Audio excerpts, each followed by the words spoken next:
part of the Earglue Media family of podcasts.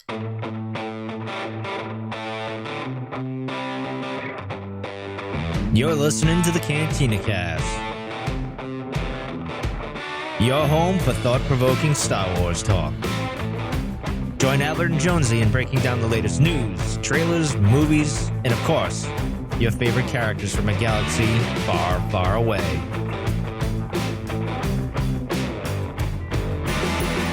Hello, everyone, and welcome to the Cantina Cast. My name is Albert Padilla, and this is episode 320, Old Friends Not Forgotten. Wow, it's too bad this isn't episode 420. On 420. 420. Imagine if we pulled that off. Oh, no. That's been terrible. That would have been a miracle. I mean, yeah. I did just thought of that off the top of my head. Sorry, I didn't mean to interrupt. You interrupted me. Let's start this whole... No, we're not going to start the show over. It took this is 30 minutes to get this thing going. Yeah. Welcome to the Cantina Cast. If you hadn't heard, I'm joined tonight by none other than the Dark Lord of podcasting. He's one of the original Lost 20, and he didn't want to be here tonight. So welcome to the show, Mike Rondo. I really didn't want to be here. It just kind of happened that I happened to be here. Because, you know, like I'm like the Darth Maul of the Cantina Cast. Yeah. Like I've been killed off several times, and yet I still come back seeking revenge. And feeling better. Right? I mean, I understand you're in pretty good health. Well, Saturday I felt like something was in my chest and I was getting a little concerned. I was blaming the wife. But she was saying, no, you went to Lowe's on your own the other day, so it's on you. Yeah, you texted me and I thought, oh man, he's a goner. He's not going to wake up tomorrow. Yeah, no. I'm here. I'm good. You can't kill. I'm like Darth Maul. You can't kill me that easily. So I'm here to talk. The reason why I'm here is because it's the Clone Wars. You can get me to. That can always lure me back into talking about these things, sir. Which could be 3 more episodes, and we'll never hear from you again. So, quite if we're all lucky, we'll see how that goes. There's been a Jonesy hearing of late, so if you listen to the Cat episode, Jonesy phoned into the show that we did. So, that was good. I'm very replaceable. It was fun. Yeah, we don't have any news to talk about, so we can talk about that. Absolutely none. Great to hear him back, at least talking to us. So I told you guys, I kept telling everybody, he's around, he's coming back, calm down. He's in the shadows. He's just in the shadows lurking. Yeah, exactly. He's that guy that's got his half face in a window, right? You can see him, he's looking at you, you're looking at him. Creepy. Yeah. Anyways, yes. Boy, let's talk about this. Let's get into it. Let's talk about this episode of the Clone Wars. This is episode 9, I believe, of season 7. Old Friends Not Begotten, or Not Forgotten, which is obviously a line from Empire Strikes Back. I thought it was the title because I was on tonight. I thought it was because I came on the show. Old Friends Not Forgotten? No. Yeah. Well, I'm kind of an old friend. No, I'm more of an adversary, I think. But anyway. Old adversaries worth forgetting. Yeah, not forgotten. Worth forgetting. Yes. No, that's the name of the episode is also a callback to Empire Strikes Back. But so before we get into this, spoiler warning, we're going to break it all down. Hopefully you've seen it by now. If not, go watch the episode. Spoiler warning stuff. You've already all seen it. If you listen to a podcast, my God, the spoiler warning thing's just, it's like a pet peeve of mine. I'm sorry. No, that's okay. I'll keep doing it. I'm done with my rant. I'm good. But give me your... I'm really going to make a lot of friends tonight. You're on a roll on it, or a tear, however you want to look at it. But give me your quick 30,000 foot overall thoughts about this episode, and more specifically compared to the first 2 arcs, if that's even fair.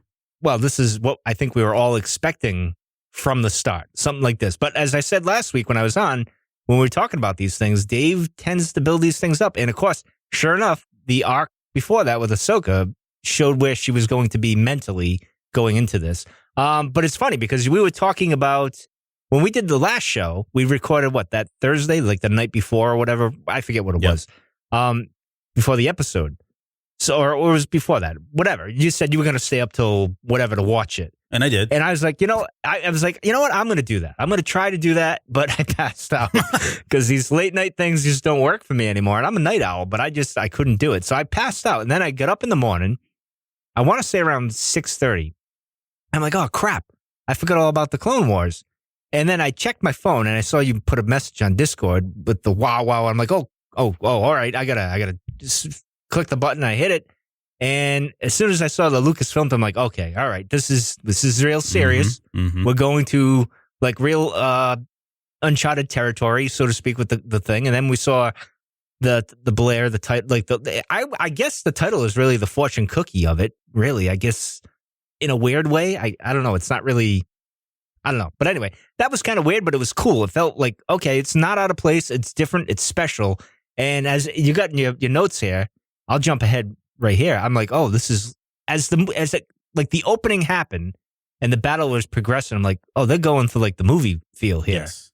Like I'm like, oh, well, I mean, the Lucasfilm thing in the beginning was your clue right there, right? Right. Yeah. So I knew it was going to be different, but I didn't think they were going to go for the big home run. Well, I wouldn't say it was a home run. I would say it was a triple right off the bat. I'm sure the home run's coming up in the next few episodes. But what about you? What did you think? Because I was like, all right, I'd like put it on, and I saw the Lucasfilm thing, and I perked right up. Like I was laying down on the side, like, yeah, all right, I'll just watch it, see where we're going here. I'm sure it's good.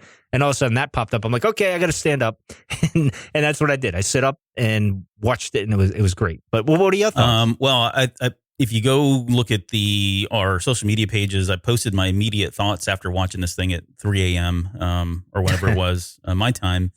But yeah, I mean, it was very clear right out of the gate that this was something different. And I'll go ahead and use the word special. It felt, I think in what I posted was this felt more of an event than it did a series of episodes. And I think at the time, what I was trying to say was it felt like a movie. It felt very similar to when I saw the Clone Wars movie, like the very first one, right before the episode started. Very similar in terms of how it felt. And not to mention there's parallels, which we may touch on here. I don't know. But there's parallels to that original Clone Wars movie, which was kind of nice to have it kind of start with a movie and end with the movie, right? That was all there. I think it was the other my overall thoughts too were just it felt like we jumped right in to what I was thinking would be like episode 2.5 or maybe episode 3 I thought this of would the be series. like mid 2, right? Yes. Like the second arc, like halfway through. Like that's where you would be like, oh, all right, the big battle's happening now and things are happening and Anakin and Obi-Wan are taking off then. But nope. Yep, they pulled the Band-Aid right off. Just ripped it right off there. Hair and all. Yeah.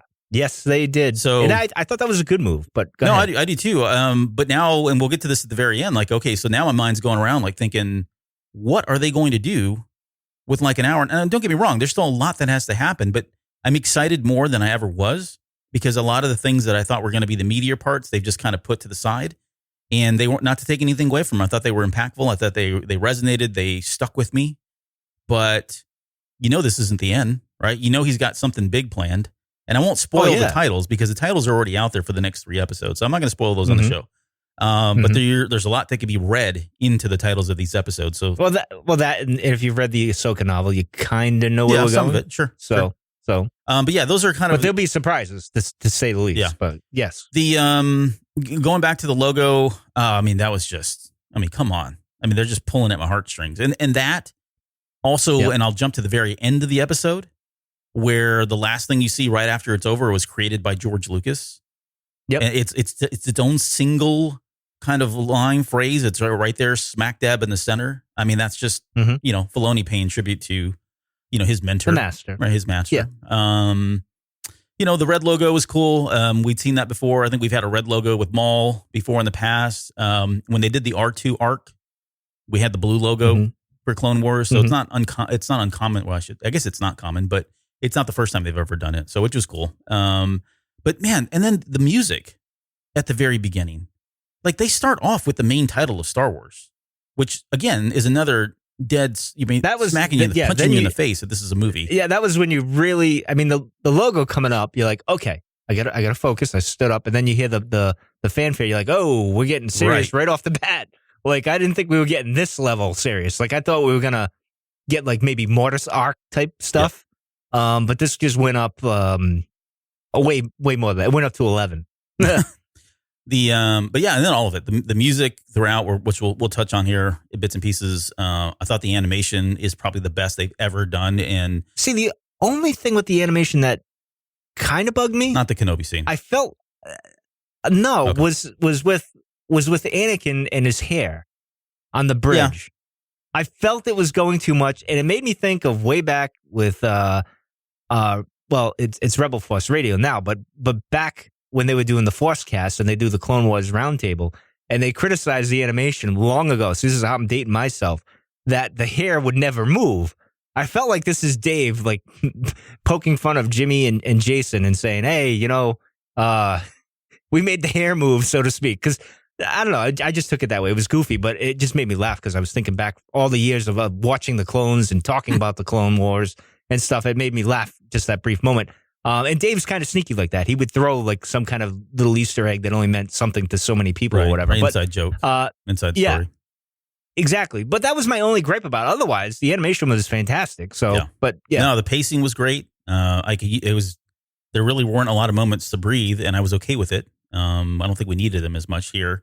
I imagine it's going to slow down at some point, right? I mean, they can't keep their foot on the gas pedal this long. Well, I think that last episode, I hope, slows down, and we get the after effect, so to speak. Mm-hmm. The rise and fall of storytelling. So to speak. Yeah, and he would probably, if I know Dave, would do that, and that's kind of what George did anyway. But continue, sir. No, so those are kind of my overall thoughts. Watching this thing for the first time, and I think since then I've now seen it. I may have seen it about 7 or 8 times, and because it's just a quick watch, and it's so satisfying on a whole lot of different levels that it's definitely worth a viewing or two. But so let's get into the opening narration because we get the typical what's his face doing that, right? Yep. But it was cool that we got to see Kanan early on, and I got a question out of the gate here about whether or not. Do you think now, because they've kind of set it up, right? I mean, we knew that shot was in there. But do you think we're going to get to see what happens to Kanan now? Because, again, I'm predicating all this on the fact that we've already pulled the Band-Aid off. We're already in the Siege of Mandalore. Maul and Ahsoka are about to fight. We saw Aayla Secura. We saw Plo Koon. They're getting staged for the moment in Revenge of the Sith. That scene with Aayla was like 2 seconds before she gets killed. So, I mean, it's about to happen. Even Plo Koon, that was basically 2 seconds before we see him in Revenge of the Sith. Right. So if they're there, crazy. Right, if they're there, then we're gonna. There's a very good likelihood here that we're going to see something like we may see what happens to Master Bilaba and Kanan and how he escapes. I don't know if I'm not sure we will, only because we got the comic, but Dave might want to tie it in. And he would do that extra scene. If we get that moment, like I said, like the last episode, we get like 10 minutes of like the after effect. And he kind of throws that in like almost like Broom Boy at the end, right? Yeah. You see Kanan kind of just looking up at the stars or whatever and trying to figure out what's next or something like that. Or if he can work in a wolf in somehow, right? To kind of tie it all together. I don't know. Well, he's got his ways of doing those things, of tying things in. Wolf references especially. Yeah. So... I wouldn't be surprised. So, we saw Commander Bakar in that scene, so I was happy, finally. But yeah, I don't know where they could go. I'm curious about Hold that thought. We're going to come back to that. We'll speculate a little bit later. Okay. So that was all cool, the opening narration. And then we get to this planet Urbana in the 212th, which is awesome. And it did feel like Christophsis all over again.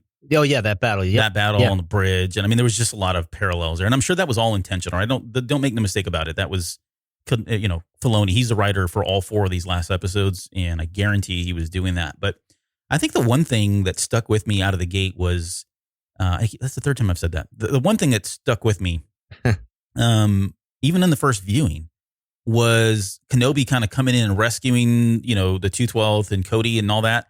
But it immediately hit me right then and there that. I mean, he took a bullet for him. Cody isn't right. Yeah, and Cody's gonna turn around and backstab this guy in just a few moments here. Yeah, and that makes it sting a lot more. I think. Yeah, and that was, of course, that's deliberate. Yeah, that was deliberate with Filoni and how he did that. And even Obi-Wan had that look of like maybe having something a little off. Like it just seemed a little. He had that look of that was the thing we were talking about with the trailer. What was he doing? What was he thinking at that point? He had that look of, he had a scowl on, but, he came right back to what he was, Obi-Wan, good old Obi-Wan and stuff. So, I don't know.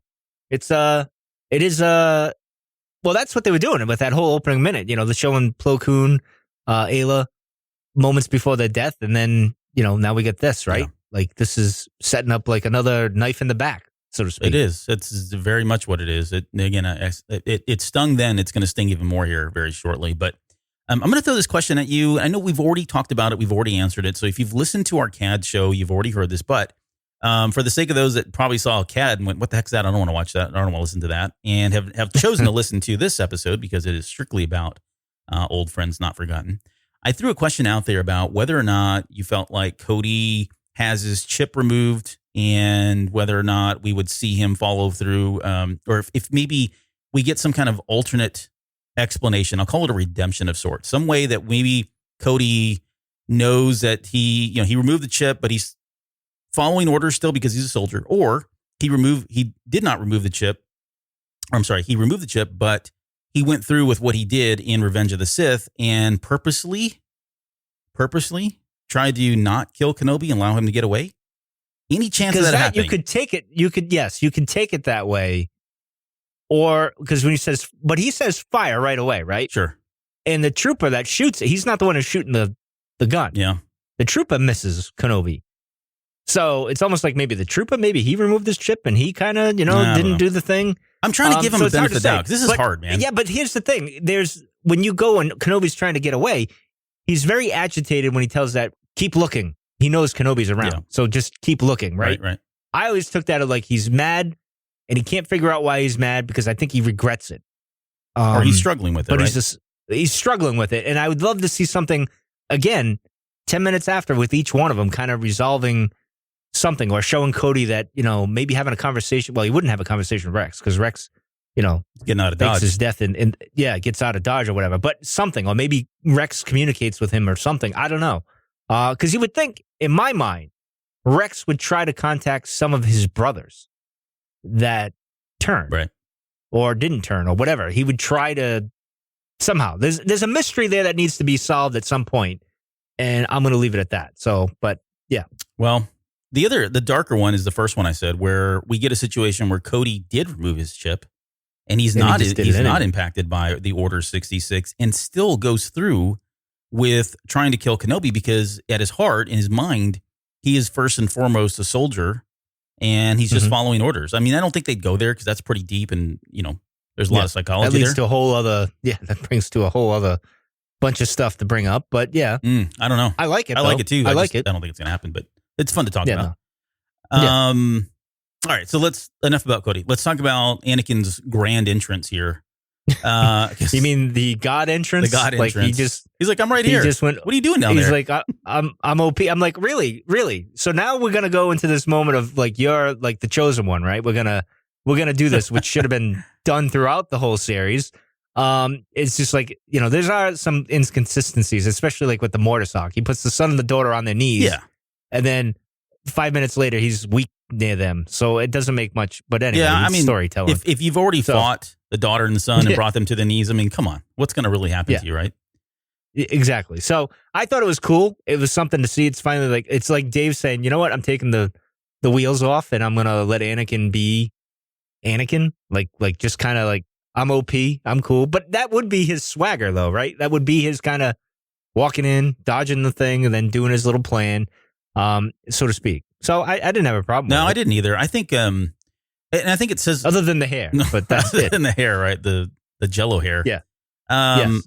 I think it speaks to a couple things. There are some parallels here with the Skywalker, legendary Skywalker running out to the middle of the battlefield. I mean, I think of Crate. I think of Luke standing there with those ATM-6s around him, right? And it was very reminiscent Jake Skywalker, of that. Yep. Okay. We've seen that before. Okay. We saw it in, what is it? Not Dark Force Rising. What am I thinking of here? The comic books. You got me Dark lost Empire. there, sir. Oh, okay. Dark Empire, where Luke walks out. Yeah, and he's just standing there in front of AT-ATs Yeah. and all that. The same kind of thing, right? He's just walking in the face of danger and nothing's happening. I also thought of like the Chirrut Imwe moment, right? Where I'm one with the Force is with me. And he's just kind of walking and they're shooting. I think the droid says we can't hit it.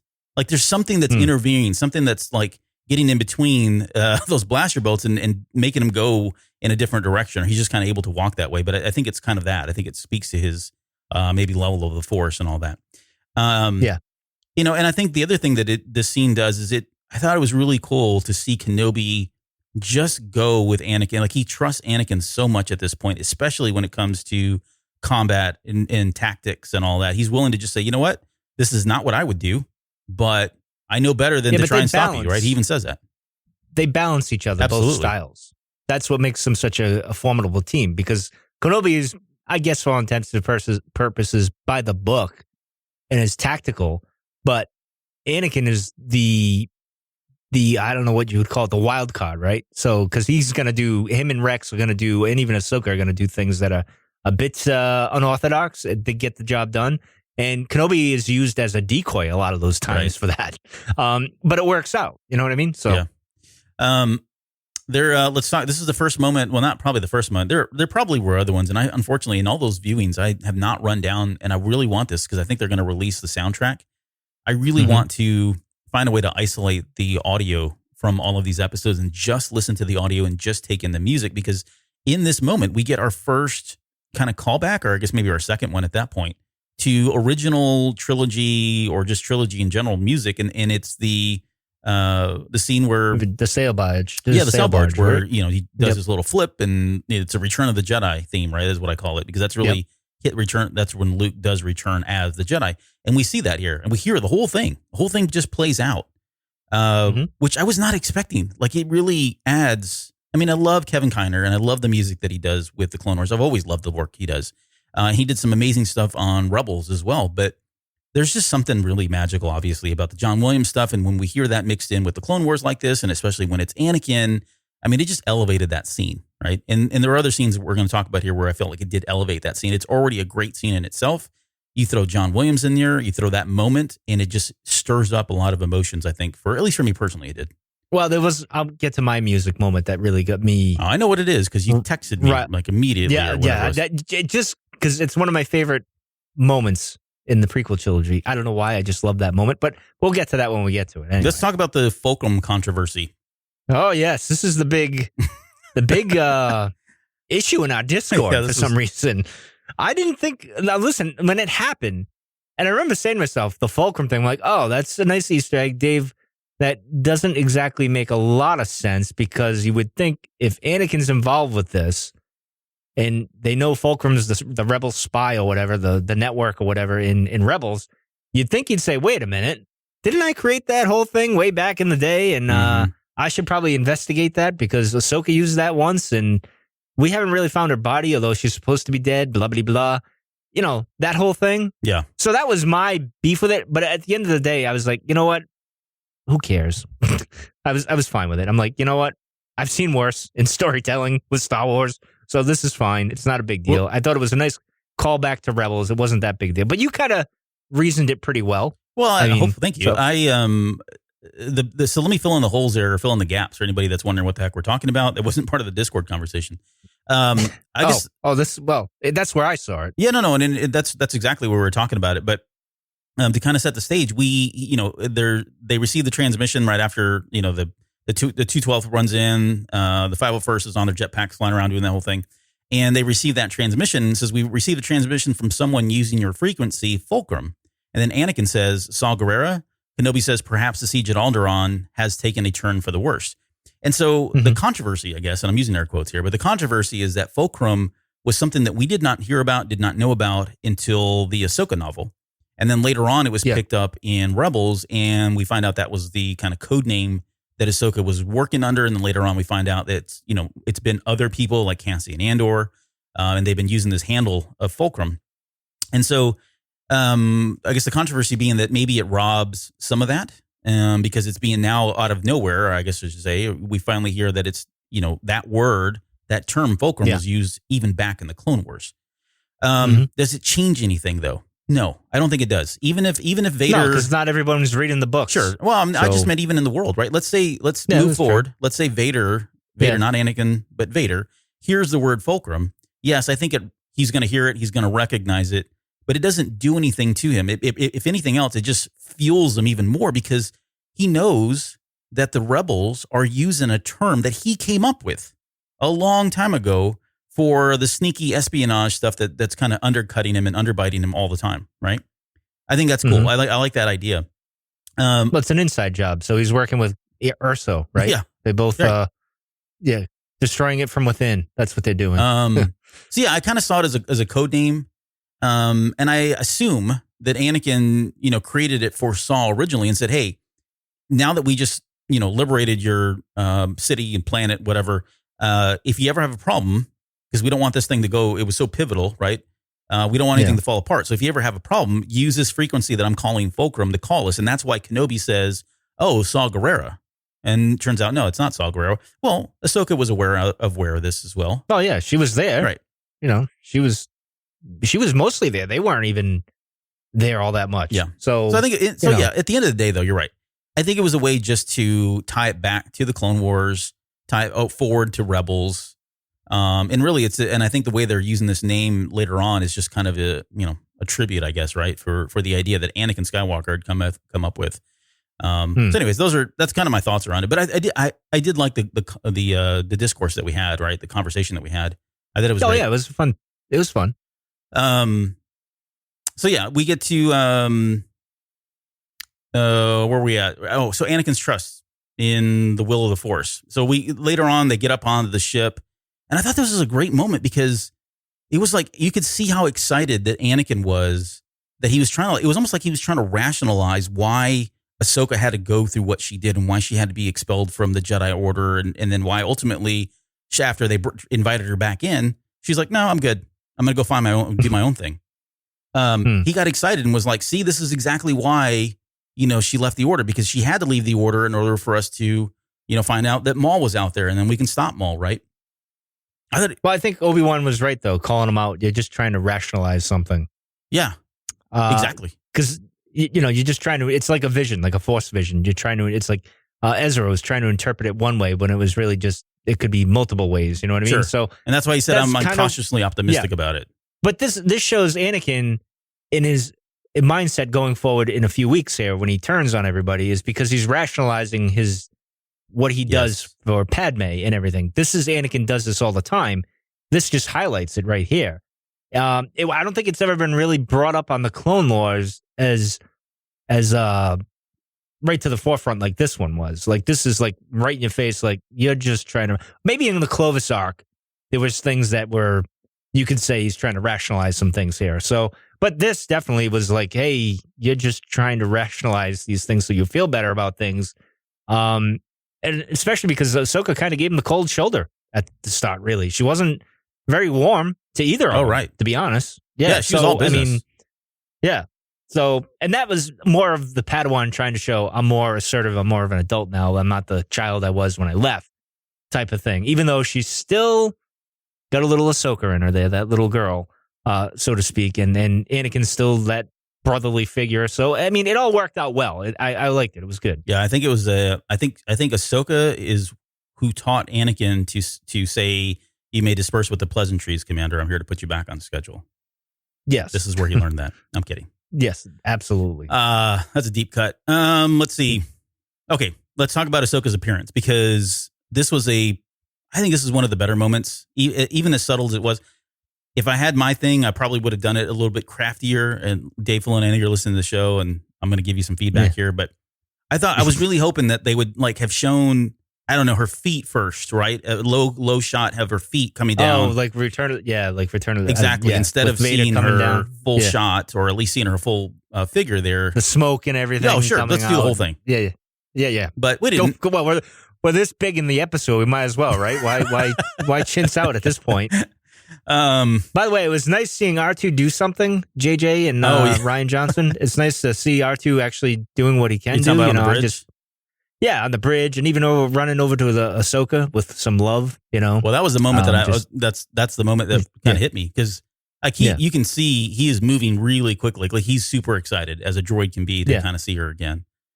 Exactly. And then they have that special moment. She touches him, and you can see it on her face, that kind of thing. And then in the background, we had another which was funny about that moment is like, she's trying to be all assertive and tough and like, I'm the changed person, changed girl. And R2 comes over, was like, all right, melts. I can't. It's like anybody would melt, like, all right, except for Darth Vader, he would shoot him. But other than that. Right. Yeah. And in the background here, we get another magic music moment. This is Yoda and the Force that's playing from The Empire Strikes Back. It comes up a little bit later again as well. But yeah, it's just a. Did it come up in Rebels though when she sees him? I can't remember if who that's sees who. when Ahsoka sees Yoda in Rebels. Remember when she's running out of the cave there and Yoda appears? It's either that one. I would have to go back and watch. It's either that one or it is. What's the other big one? Yoda and the Force. Okay. Yeah, Yoda and the Force, or no, what's the other one? Darn it. I'm drawing a blank right now. There are two that are very similar. All right. Pull it up. Pull up the soundtrack while I'm talking. Let's go. Continue. All right. Sure. Anyways, but yeah, that's a great moment. Yeah, we talked about her cold shoulder and how she kind of treats Anakin there, which I thought was fitting. Because again, she's all business. But I want to talk about Bo-Katan because she's such a cool character in this. Like, I mean, if you've watched Rebels, she's a great character already. I really get to know her there, and we've seen her already in the Clone Wars, but it's a little different, right? Because she better show up in the Mandalorian. That's all I can say. So hold that thought. Yes, I will. But yeah, I mean, what we've seen from her prior to this is she's been kind of like the bad guy, I guess, right? Is that fair? Or she's just trying to. Yeah. I don't know. I think she was just trying to. Well, it's all your point of view. She was trying to do what was best for Mandalore. And it wasn't. She didn't believe in the whole pacifist moment because I mean, look where the pacifist movement got them. Nowhere. They lost their city. Yeah. So she's more of the Anakin Skywalker of the Mandalorians, so to speak. But yeah, she's a great character. Yeah, we got to see some of her leadership qualities that we know are going to play out a little bit later. So spoiler warning there. Although she does lose it pretty quickly. We'll have to. I don't know what happened there, but anyways, she's got a great moment in here when she's talking to Kenobi, and she's talking about Maul. She says he murdered their ruler, my sister. I thought she meant something to you, and then Kenobi responds back, she did and still does. And it's great because in those 2, 4, 5 words, she did and still does, they do an amazing job of animating that to the point where I feel like you can totally see him react emotionally to her and then let it go. Like he welcomes, like he invites the attachment, and then he lets it go almost within a split second. And it's so Kenobi. Unlike Anakin. Right. Who was watching and looking at him saying, wait a minute. What's going on here? Whoa, hypocrite. So yeah, that was a good moment. I was really proud of Obi-Wan here because he's like, you know what? Don't play that whole touching on my heartstrings card. No, that ain't going to work. So no, we're going to do what's right here and don't push that button because that's not a good button to push because, I'll get crazy. And he just stuck to his guns and I thought that was great. And I thought it was great that they zoned in on Anakin looking at like, well, wait a minute. Yeah, he's almost got his eyebrow up like, Yeah, because something's going to happen and whatnot. So maybe he sees this as a moment of like, okay, Obi-Wan chose to do the logical thing and not with his heart, and we still had this whole disaster, right? Yeah. Like things aren't going to go so well, so to speak. And maybe so in his mind, he's like, well, I'm going to do the opposite. I'm going to do what I want for love, and maybe it'll be a reverse effect, although ends horribly anyway. So I don't know. Just a thought. No, it's a good thought. And we'll talk about that again here in just a minute when we talk about Anakin's alternate plan. All right. So we get into Commander Ahsoka. And so, we saw this. This is the clip that we had out at Celebration. She's walking through the hallways, they're saluting her, calling her sir, which is always weird, but still happens. And, he has that great line where he says, it doesn't matter to them. It's a sign of respect. He says loyalty means everything to the clones. Which is ironic. It is. But, you know, that was another knife that was getting set up. For later. Yep. Yeah. And then, I don't know. This is I think if anything, when I go out and I'm on the Twitterverse and social media, if I had to just generalize a lot of the feedback, I think a lot of people said the same thing, that this scene where, she walks in and you see it in her eyes, like how just flattered she is that they've, colored their helmets that way. A lot of people felt like that was a pretty powerful and emotional moment at Celebration. And here we are a year later, and it was even the same, if not more powerful, right? I think it moved a lot of people that had already seen it. Like, we've all knew it was coming. We all seen it. We were expecting it. And, it still did something. So well, I thought it was cool, but I was waiting for the sabers. Well, they teased you on that one. Yeah. But I was, when the klaxon rang, and we get what Obi-Wan says and all that, that's when we're like, oh, this is where it really hits the fan because we've just ripped the big Band-Aid off here because this was kind of like the thing. When are they going to take off and do their thing? And well, we decided to do it halfway through the episode or, 3/4 or whatever you want to say. Right. It was done pretty quickly. And we're all like, oh, we're going this far. And then we learn what the 501st was divided. So that makes up for sense. What happened. Okay, that's a good, clever way of doing that, Dave. I applaud you on that. That was a good retcon, so to speak. That one you pulled off very well. So yeah, but we can talk about all that. But go ahead, talk about the look. I thought it was cool that they did that, but I'd already seen that, and I knew I was emotional then. I wasn't emotional. I was like, can we get to the sabers thing in my mind because that meant more. But, and we'll touch on that here. Just quickly because Kenobi or somebody mentions that Shakti was sent to protect the Chancellor. And yes. Now, correct me if I'm wrong, Mike, and maybe I took this as a callback to the original cartoon, and that's the only thing I can think of. Because we had the scene. What didn't we not have a deleted scene out of Revenge of the Sith where he kills her? Yes. Well, General Grievous kills her. General Grievous is right. But there's also one where Anakin kills her. Yeah, that's what I mean. There's one that I remember her meditating. That was the unfinished one. That wasn't even. She tries to convince him otherwise, and he just says, "Yeah, whatever." Boom, dead. And then the Grievous one, he stabs her in the back or whatever, and all that stuff. But she was protecting the Chancellor at that start. So do you think we're going to see it? Do you think they mention that as a casual reference, or do you think they'll play that out? I think that was a reference to there was a Clone Wars series before us, and it was awesome, and we're paying tribute to it with this small nod to them, almost like saying that moment that we see there is actually canon, with the whole, with Shakti and the Emperor and not the Emperor, the Chancellor and everything that happens. It's almost like Dave saying, yeah, it's kind of canon in my book. Because in the old days, I used to watch 1, 2, and then them, and then 3, and continue on with the thing. Because they were really good. I liked them. Yeah. So I like that now. That was really exciting. That whole scene there was great when they walked in and he says that. We get the klaxon because I love that sound. It's like one of my favorite Star Wars sounds. You hear Obi-Wan saying, the Chancellor Grievous is attacking Coruscant and Shakti was protecting the Chancellor, but we haven't heard from her. Yeah. Now, you can take it as like Grievous did kill her. Okay, you can take it that way too. The deleted scene there. So you could look at it that way as well.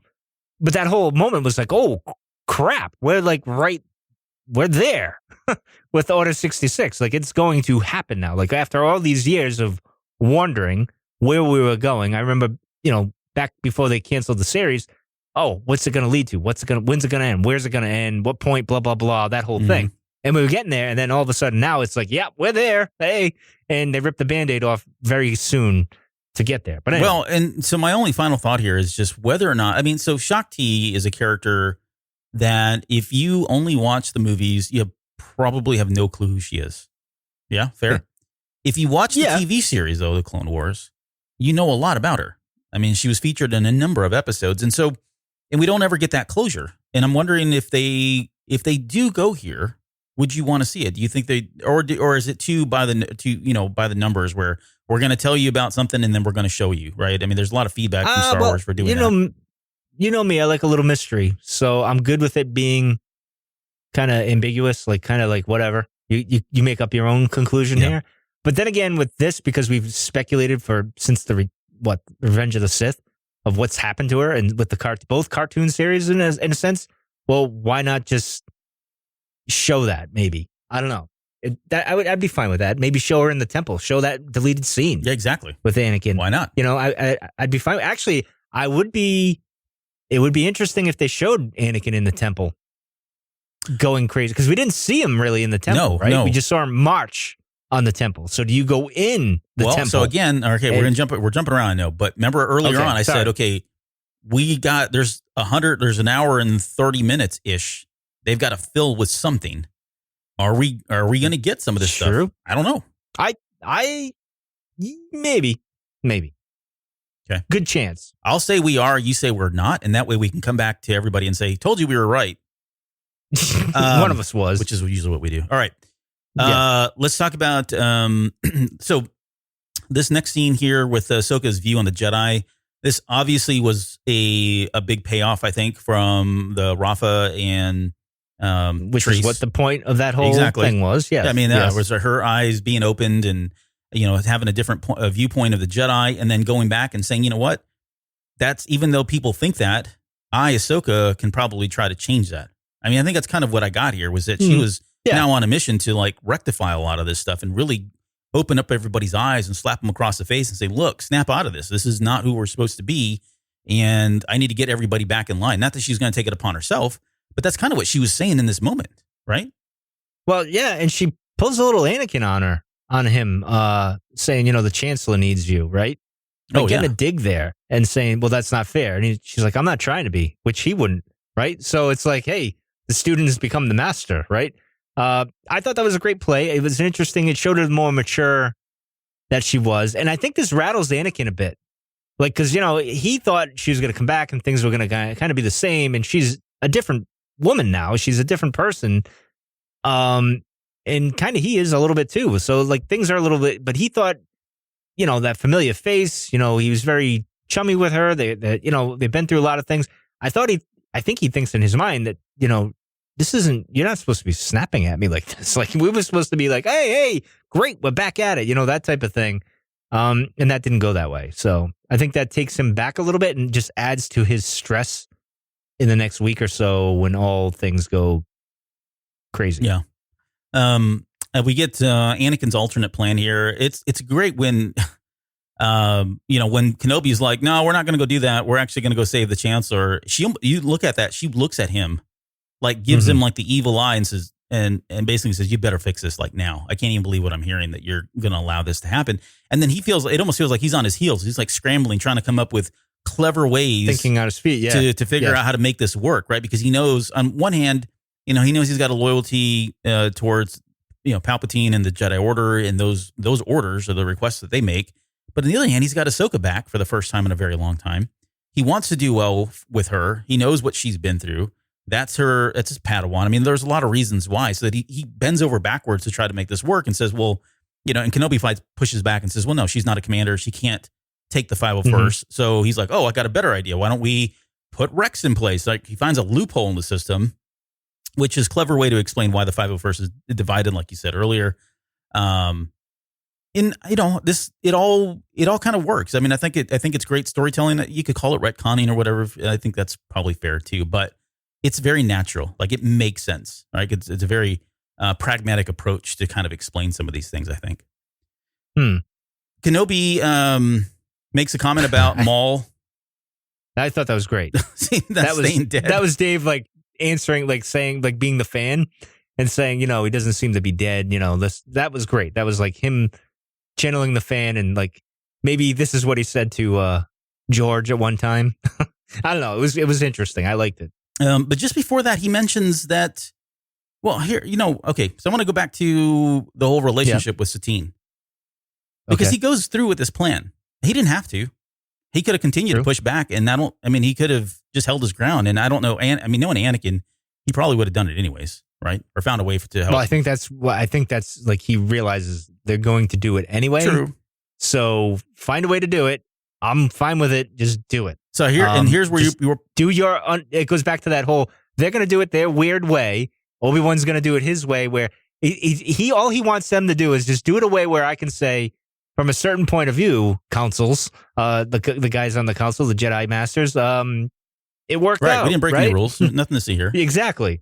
That's all. That's all he wants. No, that's kind of where I was taking it. I mean, I don't think you probably won't agree with this, but I think there is still I know you said he buried it, and that's, being Obi-Wan Kenobi, that kind of thing. But I really feel like, had this been anybody else, I don't think he would have. I think he still would have put his foot down. I think Satine plays a part in this in some way. Oh, a little bit. And I think this is why he's more lenient, like, with it. Like, definitely, like, yeah, all right, go kill him. Yeah, right, exactly. Or capture him, so I can deal with him later myself. Yeah, something like that. So yeah, there's a little bit of that, I think. I'm sure that button was pushed, and it's one of those things, you push it and it takes like an hour, and then it just like gets at you, and then you kind of like, just go do it, type of thing. So I think that's what happened. All right, so they get the approval. They're going to go through with the plan, and then finally we get your moment. We get Anakin's gift. and Yes. he presents her with these, better lightsabers. In the background, we get the music playing again. This is Yoda's theme, which was the other one. I don't know why I struggled to remember that, but it was Yoda's theme. It's okay. We're old, so we can forget these. It's all the same. It happens. So you got Yoda's theme and then Yoda and the Force. Totally different themes on Empire Strikes Back soundtrack. But anyways, we get that music playing. So a lot of questions here, really, that kind of come to mind. And so, Mike, I'm going to go off script just really quickly because one of my sons who's in quarantine, I can't see him. He lives with his mom, and so I only get to FaceTime with him. And he had asked me the question the night during FaceTime. He's like, "Hey, how come these lightsabers were blue?" And was one of them Anakin's lightsaber? And if you look at the lightsaber, the way the blade is, I mean, I don't know. Maybe it's in my head. I get where he's coming from. If you look at those things, they look very much like Anakin's lightsabers, and that's by design.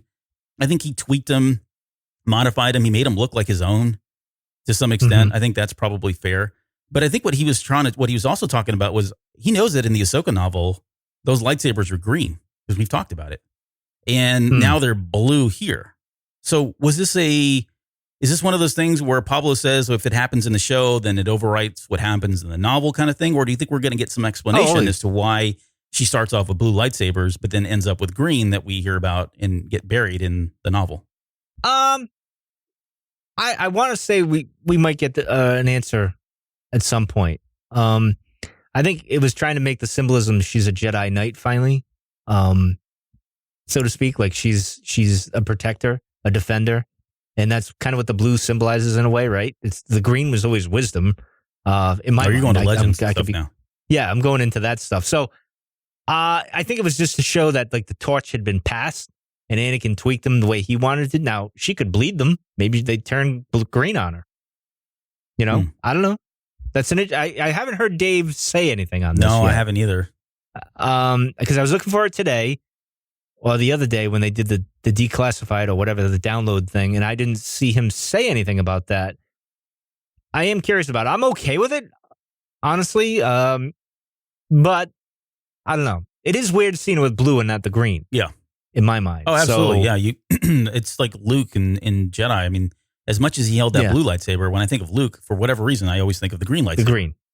Yeah, I think it's very telling of Ahsoka. Well, her character is very similar to Luke's. I've always said that. Her character is very closely mirrors Luke with struggling between light and dark in a sense. Although Ahsoka's more light, obviously. Sure. I don't think the struggle in the early days there was that struggle. But she kind of after that, like with the daughter and the Mortis arc, she kind of found her way there. But I don't know. I think we'll get an explanation. Maybe she tweaks them somehow. I don't know. Right. Maybe she had them and she's going to put them back in I don't know. I guess we'll have to find out. And it could be as simple as they just decide to go with blue because it looked better and all that. Who knows? It could be very simple. Yeah. So anyways, thanks, Albie, for that question. All right. Last words to Anakin.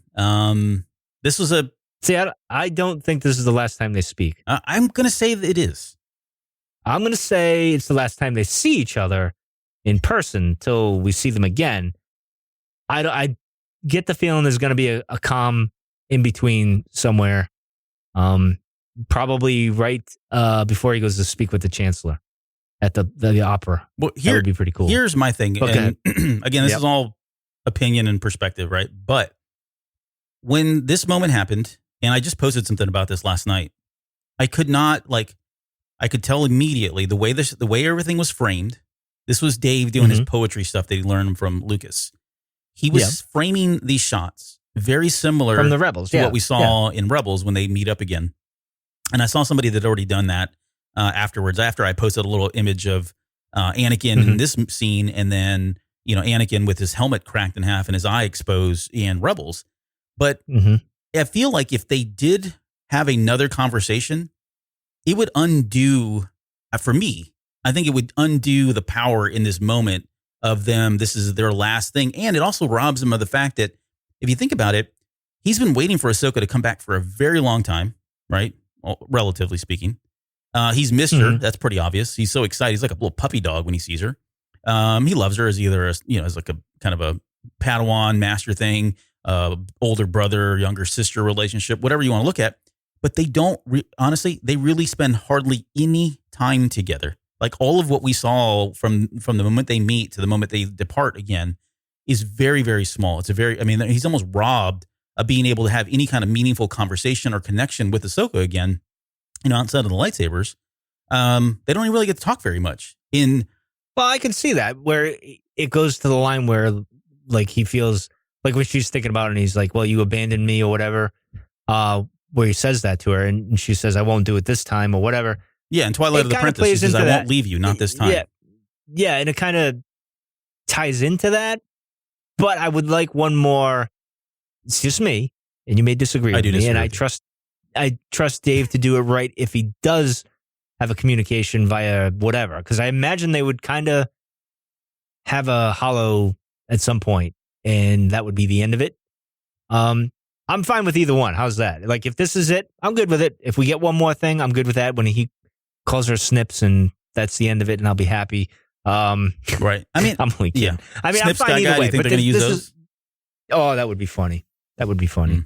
But I don't know. But anyway, continue. All right. Well, let's get to the Siege of Mandalore. Yes. First off, what did you? Which was awesome. Yeah. Yeah. I mean, go ahead. It was. I mean, there was a lot going on. We're not. We can talk about Ahsoka's, race to the bottom kind of thing. She's I'll race you to the platform. That was a great moment. We had seen that was that in the trailer at Celebration? Yeah. Yep. And that's the poster when she lands. And that's the poster that we got handed, which very fond of.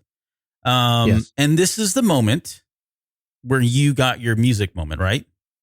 Yes. When Ahsoka lands.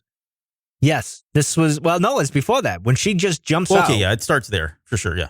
So when I take this musical cue that when she jumps out and you hear the theme in the beginning of Revenge of the Sith starting to play, the hero kind of theme of like the last hurrah of Obi-Wan and Anakin as they go after the broken hand, that starts playing. And as it's going through the battle, she's doing her thing. I'm thinking, this is happening at the same time in my mind now. So when I watch Revenge of the Sith, that opening, Ahsoka and Rex are doing their thing, attacking Mandalore. That's, in my mind, that's how it syncs up. That musical cue, which is the brilliance of Dave, George, and John Williams throwing them all together, making that happen in my mind. So I don't know. You think I'm crazy for thinking that? Because that's how I take it. Absolutely. Yeah. I think you're 100% right. And Mike Rondo, it was confirmed by Filoni himself. So look, if you go back, how about that? No, yeah. So I know Dave's a big fan of mine. I know we talk all the time. Yeah, I mean he's texting me right now. Yeah. What he wants to do for the next. Send him the voicemail, dude. Yeah, exactly. We're busy, Dave. But go ahead. I lost my train of thought in that silliness. No, I'm sorry. No, okay. I threw you off. I know my friendship with Dave is unbelievable. It throws everybody off. But go ahead. Jeez. So yeah, in that moment. A couple things. One, there was somebody, and I can't remember the name of this person. Who was it? It was on Twitter. Somebody posted that link in Discord. What is this guy? Lights Camera Pod, at Lights Camera Pod, if you want to go follow them. But they put a side-by-side or one over the other view so they played the movie and then they're playing the song that from the scene in this episode together, and they linked it up so that you could see what's happening. And you're right. I mean, it's exactly happening at the same time. But then you also got Filoni, who came out and was talking about all this. And he said that at that moment, these events that we see right when she jumps out like that, he wanted those to coincide exactly beat for beat, minute to minute with what was happening in Revenge of the Sith in that opening sequence. So there you go. Exactly. See, I knew these things. So that was the cue. The music was a way to kind of tie those two together there. Exactly. That was when as soon as we get the whole klaxon and that whole thing was hitting the fan, and then that just kind of confirmed it. Like, oh, okay, we're like on the same day. This is happening at the same moment, and I thought that was awesome. It was great. It was a little subtle thing too. It wasn't like, only like you would pick up on it. You're like, oh, okay, you get it. You either get it or you didn't get it, and I of course caught it because it's just how I am. But anyway, let's continue. Dave Filoni in your back pocket over there. Yeah, well, yeah, we're working on the next animated series with Luke and all that stuff. So whatever. So one other thing that he said that's interesting, and I want to get your thoughts on this. He said that from this moment on, as well in the TV series Clone Wars, that from here on out, it's all about Ahsoka and Rex. And yes, you assume, because I did see that part where he was talking, And that obviously made sense. I mean, because as you get closer, it's like, okay, we know the Anakin, like he even said, that's the Skywalker saga. We know Obi-Wan, and those other stories will be told in different ways, obviously the Obi-Wan series and stuff. So this is really Rex and her at this point, right? Yeah. We don't have Ventress anymore, unfortunately. You don't have any of the others other than this is it. This is the two that are the series, really. They're the ones with, like you said, you see it through their eyes, and that's what we did. So this is the only way to end it is with them, and it's perfect, and it syncs up great so far with the Revenge of the Sith. So yeah, I think for me though, in the question I was going to ask was whether or not that changes anything about what we see in the next hour and a half, because I know we've been speculating, we'll see Anakin in the temple and all that, but I don't know that we're going to. I kind of feel like I feel like the last hour and a half now after that comment, and that comment just came out, I don't know, yesterday or whatever it was. Yesterday. Yeah, I think so. Right? Yeah. But it feels almost like he's like kind of setting us up to, or setting expectations about, you may not see Kenobi and you may not see Anakin, or you may not see anything with Order 66 that pertains to them. It's solely going to be focused on Rex, Ahsoka, and then the ancillary characters in the Clone Wars like Plo Koon and Aayla Secura and a number of maybe even other Jedi that were very prominent in the Clone Wars but necessarily weren't in the movies. Maybe? Yeah, I mean, no, I think like it would be cool to see the Jedi temples get attacked by Anakin in the 501st. Yeah. Do we need it? No. I think what would be more important is the aftermath. Yes. With the main characters.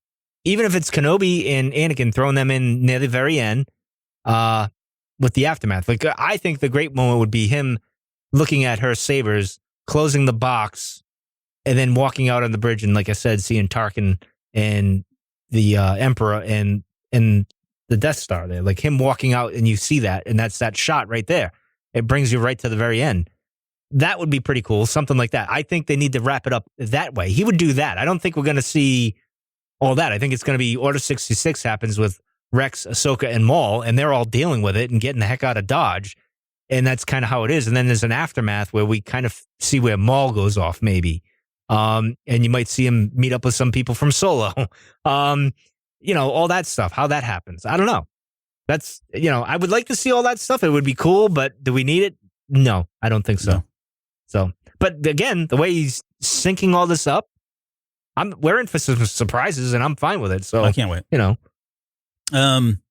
The siege on Mandalore, as cool as that was, don't get me wrong, it was awesome. Everything from Ahsoka, doing her thing, and then we've got Darth Saxon flying around, who looks like Darth Maul. I mean, come on, what a fanboy, right? But you've got Death Watch flying around, that whole thing, and it was a great battle, but it felt like it was short, and I don't know if that's not the whole siege, right? I mean, I think there's got to be more to it. Oh, no. You watch the trailer. There's a moment where they're on a platform and looking up, and then the Republic is invading. And that's probably the start of Order 66. I don't think they're coming to help them. Yeah, I don't think, and I think that's where they're like, we need to get the hell out of here. Yeah, we're screwed. Yeah, like Rex kind of knows like it's coming and lets her know and whatever. I think that's what happens there at that point, because why would they be sending the Republic in if they're already there, right? Like this division is there. It's not for reinforcements at this point. They're very limited at that point. Now it's more like, nope, we're pushing the button and you're all gonna die, type of thing. So yeah, which ties into the whole Mandalorian, the siege of Mandalore and all that. So well, and there was one thing here, and I've maybe crazy. Yeah. Okay. But the idea that they retreated underground into the Undercity, I think that's the actual term that they used, was the Undercity. I mean, it's kind of weak, but it is interesting that that's where they go. And then later on, the Mandalorians are living literally under the city again. And it just feels like there was a way to, I don't know if he was trying to do this consciously or not, but it feels like that was a way for him to kind of tie it even to the Mandalorian in some way, to show you that, look, this is where they learned that they can live and survive when things aren't really going so hot above ground.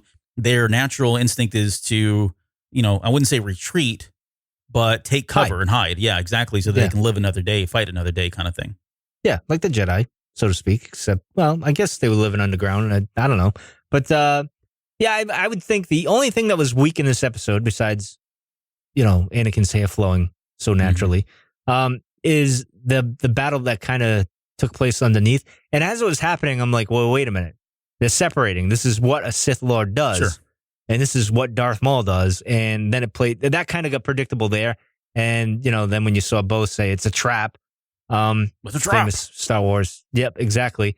And that whole thing happened. And you kind of knew it was going there because he divides and conquers. That's kind of what he does, right? That's what he did with Obi-Wan and Qui-Gon. So that's his MO. But yeah, in any case, that was when they were under there, it was kind of weak, but it sets up for what's to come this week. So it is what it is. You had to have like a crescendo, I guess. You like a little low point there and at the episode. But anyway. Yeah, there's and we didn't talk about Bo-Katan. We've already said it, but I thought it was a pretty shiny moment for her, especially when she enters into the, I don't know, throne room, I guess, for lack of a better term. I don't know. We've never called it throne hall, dining hall, whatever that is. Yeah. But yeah, getting to see her and the Night Owls and those that are following her, I thought was pretty cool. We got a lot of her character again. Where I think it's Almec that says you were never the politician your sister was, and I think it's either before or after she almost blows his head off, which is great because I think she's truly. I mean, those are great characteristics you'd want from somebody like a Mandalorian leader, right? Call back to some of the old Mandalore characters that we know and love. So that was good. We talked about the trap. And I thought it was cool. I mean, I like the way it happened. It was very Aliens, where they were getting separated and getting picked off one by one, that kind of thing. And it ends with the line that we've all heard with, I was hoping for Kenobi. Why are you here? Yeah. I think the question I had though here was why is Maul? Well, no, not why is Maul. I don't know. It seems like so all of this was just his master plan. Do you think Kenobi would have fell for it? I guess. Right. Had Kenobi showed up, do you think Maul was smart enough to put this plan together that Kenobi would fall for exactly the same line of events and lure him down there? No, because Kenobi knows his moves and Maul knows Kenobi's moves. Yeah. So I don't think it would have been a chess match, and it would have been, because he knows if Obi-Wan's coming, guess who else is coming? Right. So, I don't think that at all. I don't know. I don't think Obi-Wan would have fell for it. So, because they tried it before, right? Where he shows up and all that stuff. I've been waiting a long time. He's fire burning around him and everything. So, I don't think so, because I take it to what Dave did in Rebels, where it's like these two, they know each other. There's only one way this is going to end, and it's going to be quick, and it's going to be decisive, like boom, like that.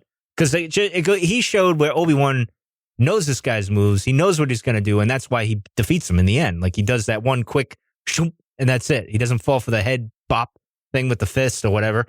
So, yeah, I don't think he would have fell for it. All right.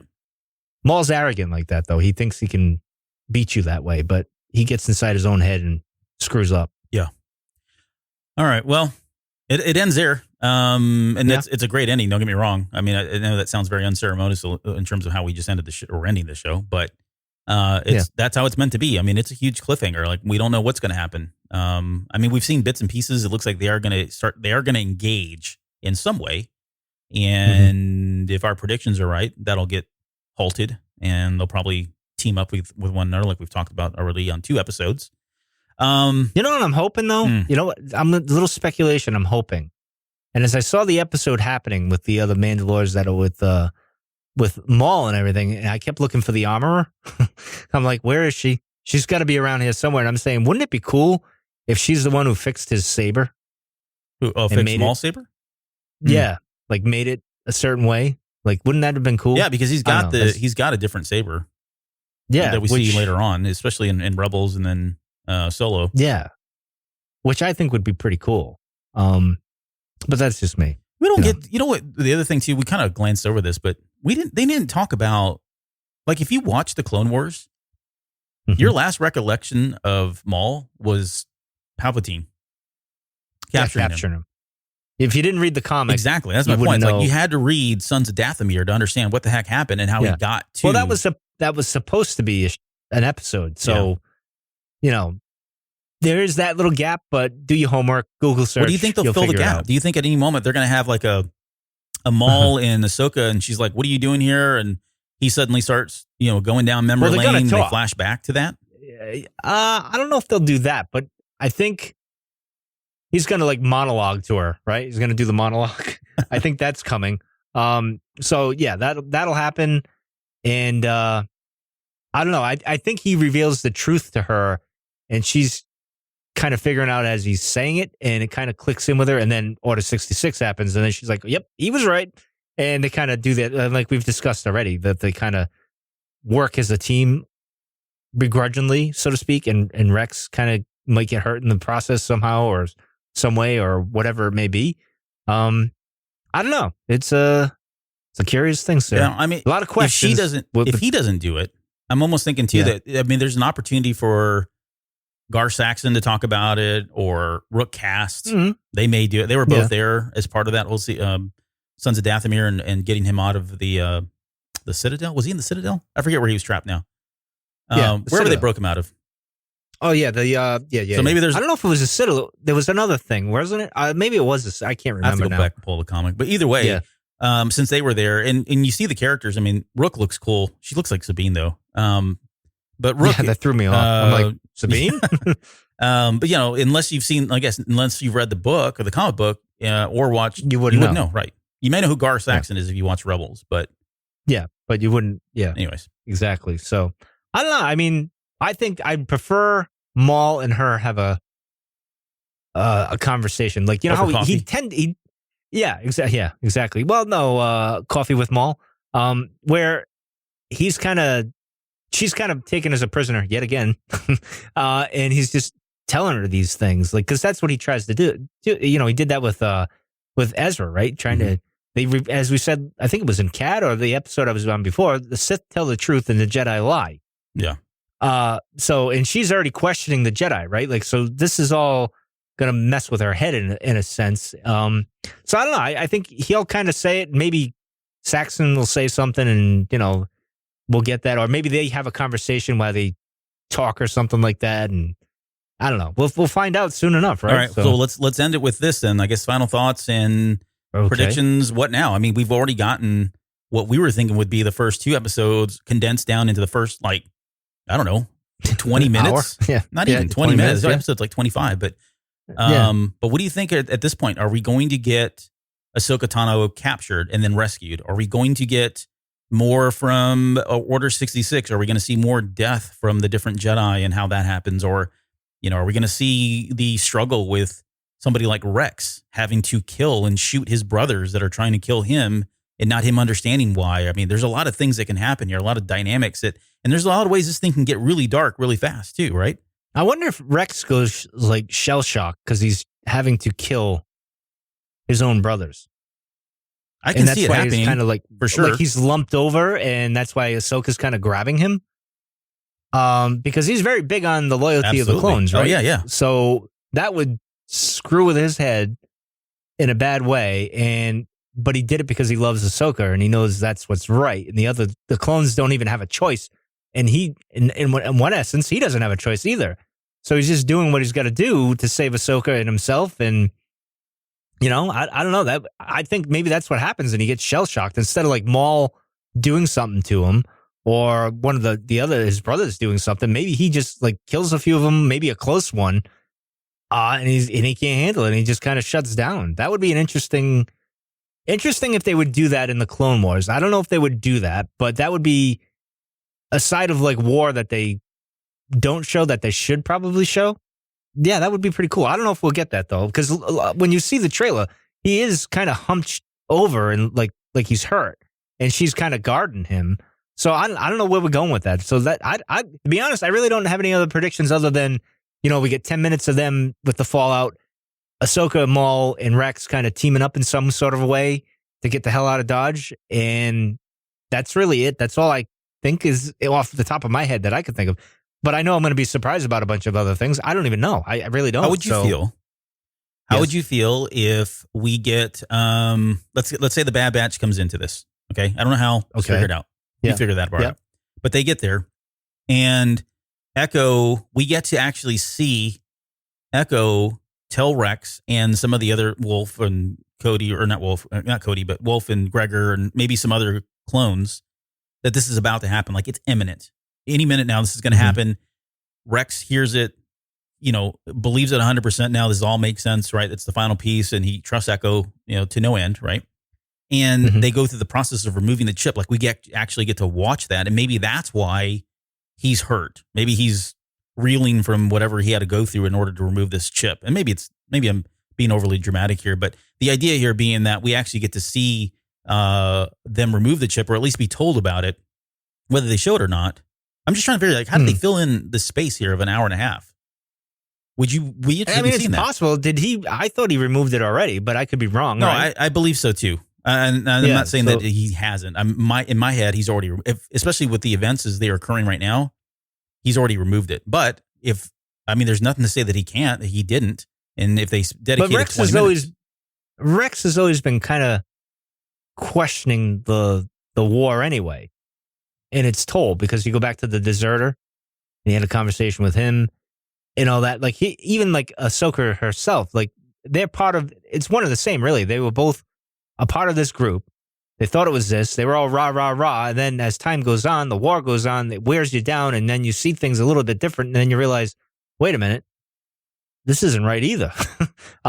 So it makes the decision easier, like leaving the Jedi Order, like leaving the clones and taking your chip out and kind of saving your friend at this point, because that's all that really matters at this point, and the hell with everything else, right? So I really don't know, but I'm sure we're going to see many things that we didn't think we were going to see. I just can't. I'm drawing a blank right now on things that I maybe thought of before, and I just can't think of now.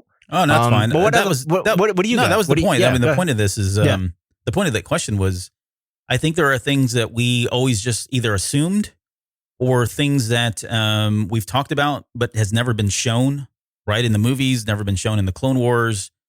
We've heard in interviews, mentions, that sort of thing. And I think there's a great opportunity to fill that space that we've got left here of an hour and a half with some of this stuff. And that is one thing for me, at least. I want to know how. I'm tired of assuming he removed the chip, right? Because it's a big deal. Like, how did that conversation happen? Like, what was the turning point? What triggered? I mean, because up until now, he's just heard this and that, and he's speculated, and he's not really sure. Nothing's been confirmed. But what was it that finally convinced Rex to say, you know what? It's going to happen. I know how it's going to happen. I know what they're capable of doing. I have to do something about this, and I need to tell as many people as I can, or at least those that I trust, to do the same thing. I think there's a great story there. And if we don't get it, that's fine too. I mean, again, I'm just trying to, fill the show out to an hour and 15 minutes. But yeah, I mean, there's stuff like that I've just always wondered about. And it feels like we got a lot of space here now. We've got a lot of runway here to kind of play with that stuff. You could also have where the Bad Batch shows up and Rex has to kill even Echo. Oh, Jeez. That would be, or Echo saves him from the Bad Batch, or pays that debt because Rex saved him or whatever, and believed in him. That would be interesting. Because I don't even imagine, does Echo even have his chip in him? Did they even find it? We don't know that. There's a question there too, right? So I don't know. I mean, I don't think we're going to get the Bad Batch at all, which I think kind of sucks in a way, but that propelled Rex's character and his mindset going into this. So it did serve a purpose, but I think everyone was waiting to see, are they going to show up? I don't think so. I mean, it could be. I don't know. Yeah, I mean, the way I envision, and this is my fanboy theory here, tinfoil hats on. The way I envision this is Ahsoka getting captured. Everything looks really doom and gloom, and there's the big rush of all of these clones that are coming to kill them, kill Ahsoka, kill the 501st, anybody that's whatever. And the Bad Batch doesn't have chips in them, and they come in and swoop in and save everybody, and end up dying themselves. They don't live through all of this. But that would be a way to introduce them. Could be their last hurrah. Right, their last stand. Right? It's a good day to die, boys. And they do it for Rex. Yeah, could be. I don't know. Possible. Dang it. We're going to find out. We need to see the find episode. out, man. I know. Well, soon. I mean, I can't even imagine what we'll see this week. So, last week was kind of an eye-opener. And then this week, I don't know, other than Ahsoka maybe being captured or Rex saving her when coming through the thing. I don't know, to be honest. So we shall see. All I know is we're going to have them probably in episode 3 of this arc, in the throne room there where Satine died. And that's when things are going to hit the fan. Yep. And it'll be fun. Yeah. And so, we'll just end with this, I guess, is This episode was, I think, everything we were waiting for. I mean, this is the final. This is the finale. Don't get me wrong. I mean, I'm not taking anything away from the first 2 arcs, but this is what we've been waiting for. This is the main course. Those were appetizers, if you will, or maybe this is dessert. I don't know. One of the two. Okay. Any other thoughts here? Nope. Let's get out of here. We're going to try to get out of here. Before we go, just a quick shout out to at RothenBG. I don't know if it's Rothenberg. Is it the quarterback? What's he the quarterback of? Roethlisberger? No, that's him. That's Pittsburgh. Okay. That's not him. Yeah. This is Rothenberg. No. Anyways, welcome to Discord. He just joined us very recently, so thanks for popping in there. It's secretly Dave Filoni. He joined the server, so that's not true at all.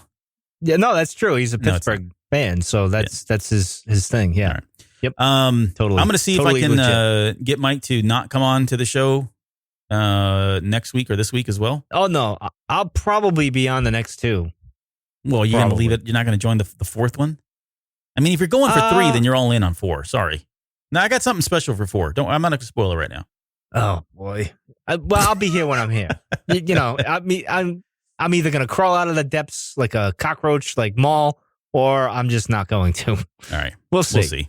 You're terrible at staying away. But anyways, all right. Well, we're going to end the show there. We'll see you guys here. The next episode, spoiler alert, 321 will be the very next episode of the Clone Wars, and we'll continue to ride this out until all 4 are over with. So last thoughts before we go? None. Great. Awesome. We'll see you guys next week. Bye.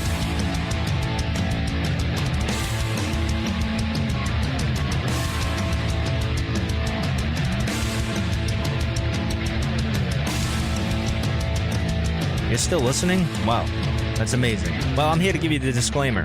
Normally we do a big, long, drawn-out disclaimer thing saying what's what and who's what and all that other stuff, but I think you guys kind of know that Lucasfilm and Disney have no affiliation with us at all, and we have none with them. We talk about Star Wars, which is their property and all that other good, fun stuff, but I think you can tell which is our stuff and which is their stuff. If you can't, well, then send a lawyer to send an email to me, and I'll be glad to chat with them. Other than that, you know what's what, so that's your disclaimer.